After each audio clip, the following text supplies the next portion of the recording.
अपनों में एक ही दिन को कोई गुड़ी पड़वा कहता है तो कोई उगादी, कोई इसे संवत्सर कहता है तो कोई नववर्ष। आखिर क्यों एक ही त्योहार के इतने चेहरे हैं और क्यों इसी दिन से शुरू होती है चैत्र नवरात्रि?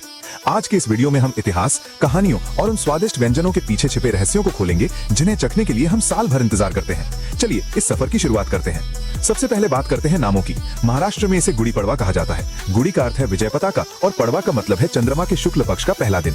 वहीं दक्षिण भारत के कर्नाटक, आंध्र प्रदेश और तेलंगाना में इसे उगादी कहते हैं। उगादी शब्द संस्कृत के युग और आदि से बना है, जिसका अर्थ है एक नए युग की शुरुआत। गोवा और कोंकण में इसे संवत्सर पर्व कहते हैं। नाम अलग है लेकिन भावना एक ही है, नई शुरुआत और नई उम्मीदें। अब सवाल आता है, इसके पीछे की कहानी क्या है? पहली कहानी जुड़ी है ब्रह्मा जी से।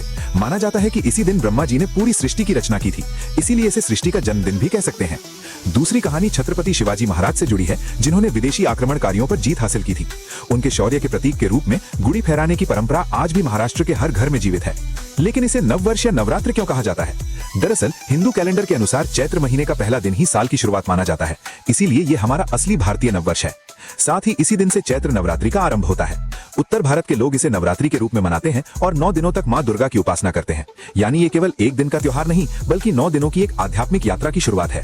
बिना खाने के त्योहार अधूरा है। उगादी पर बनाया जाता है उगादी पचड़ी और गुड़ी पड़वा पर नीम और गुड़ का प्रसाद।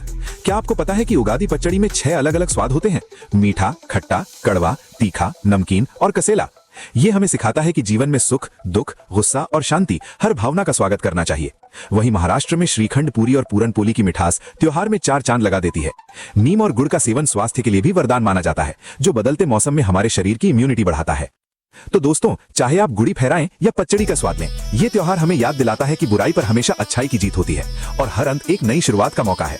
आप सभी को गुड़ी पड़वा, उगादी और भारतीय नववर्ष की ढेर सारी शुभकामनाएं।